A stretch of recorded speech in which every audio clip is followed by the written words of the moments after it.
Contrairement à une idée reçue largement répandue, un bon vin ne se boit pas à la paille et planté directement dans la bouteille, pas du tout. Voici donc quelques conseils pour servir le vin. Servir à la bonne température, c'est important. Si le vin est trop frais, les arômes se font discrets. Si le vin est trop chaud, on sent davantage l'alcool à la dégustation. La température de service recommandée est différente pour chaque vin. Dans le détail, regardons la carte. Les vins rouges seront servis entre 14 et 17 degrés, les vins rosés de 10 degrés à 12 degrés du nord au sud, les vins blancs s'échelonneront de 8 à 13 degrés, on est dans la normale saisonnière, les vins liquoreux blancs seront servis entre 9 et 12 degrés, les vins mousseux enfin de 7 degrés à 11 degrés. Attention, des rafales de vent jusqu'à 80 km/h pourront localement souffler dans la bouteille. Mettre ou ne pas mettre le vin en carafe, telle est la question. Et la réponse est « ça dépend ».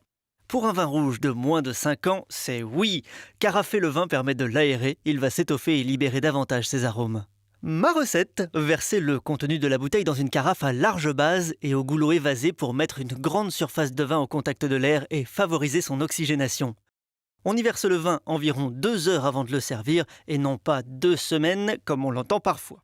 Pour un vin rouge de plus de 10 ans, c'est oui, mais pour une autre raison. Carafer un vin âgé permet de le décanter, c'est-à-dire de séparer le vin du dépôt apparu au fil des ans. Ma recette, verser le vin dans la carafe au dernier moment afin de le laisser un minimum de temps au contact de l'air. Arrêtez avant que le dépôt de fond de bouteille passe dans la carafe, sinon ça ne sert à rien. Les vins rosés et les vins blancs secs ont rarement besoin d'être aérés, contrairement à l'appartement de ma tante Geneviève. En général, ils sont conçus pour être dégustés dans l'année de leur élaboration. Choisir son verre. Après avoir respecté les étapes 1 et 2, vous n'allez pas tout gâcher en buvant dans un verre à dents quand même. La taille du verre joue sur l'oxygénation du vin.